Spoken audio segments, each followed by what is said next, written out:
Hi, and welcome back to our spinner build series. Today we're going to turn the base of the sliding seat into a storage area, so we need to put in a false floor and some cabinet doors.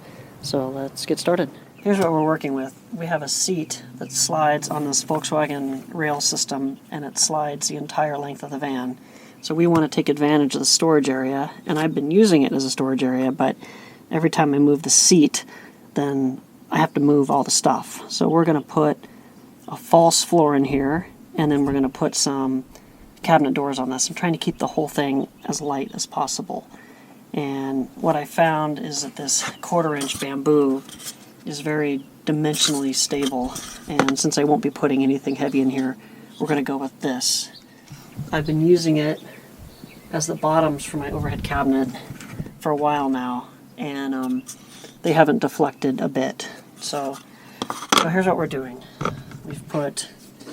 We're putting these aluminum angles, and we're bolting it through. I'm drilling through the aluminum and into the metal, and the metal is thick enough that rather than needing to use plus nuts, I'm just tapping the metal. So the threads grip really tight, so there's no need to do any more than that. So, and just to give as much room in here as I can, I've recessed it so it's the height of the floor.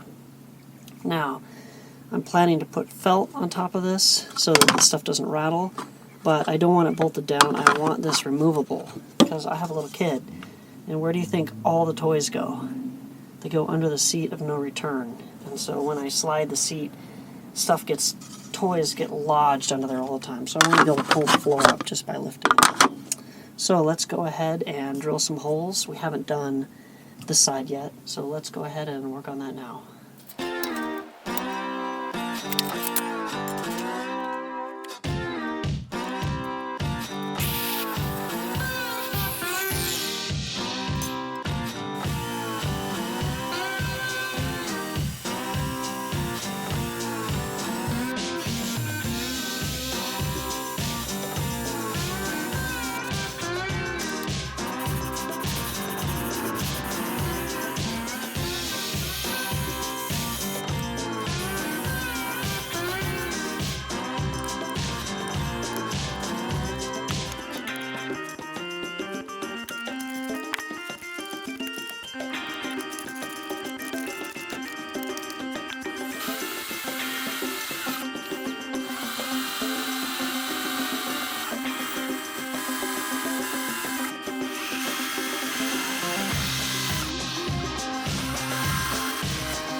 Now for mounting these hinges, I'm clamping some wood across here to set the depth here, and then I'll use my punch to mark where to drill.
Now, once I've drilled and tapped my holes in the frame, what I've been doing is putting some small bolts in here, and then I whack the back of this with a rubber mallet, and it puts an impression where the holes are, so I know where to drill.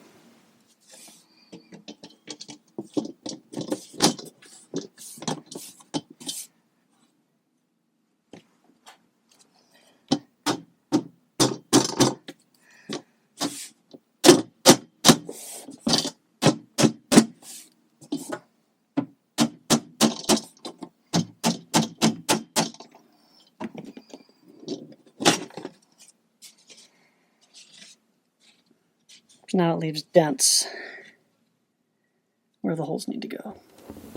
You may not be able to see it on camera, but there's a dent there.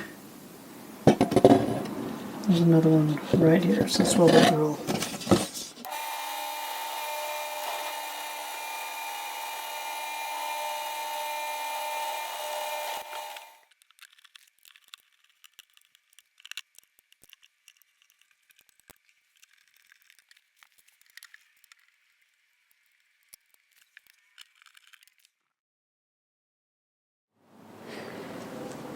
Alright, here's the enclosed seat base I've been working on.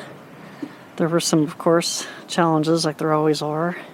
And part of it is there are welds up here. So I had to cut the section a little bit lower because otherwise, because of the welds, this wouldn't sit flat. And I also had to raise it up above this because these are at different levels. So it didn't make sense to try and deal with that, so that's what we've got. Here we've got the hinge doors. Inside we've got the false floor. Just attach this little aluminum piece here so that anything I push in here, especially if it's cloth goods like window covers and stuff, so they don't get caught up on these wheels.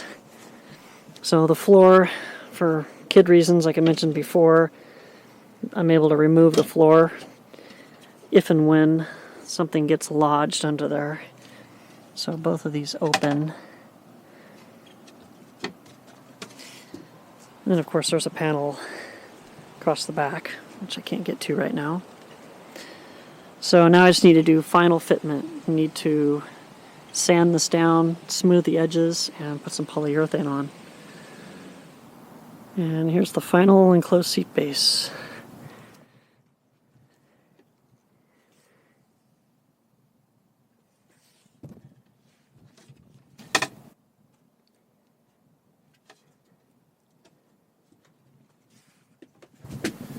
Alright guys, that pretty much finishes up the cabinetry inside the van, so I hope you enjoyed that video, and we'll see you next time.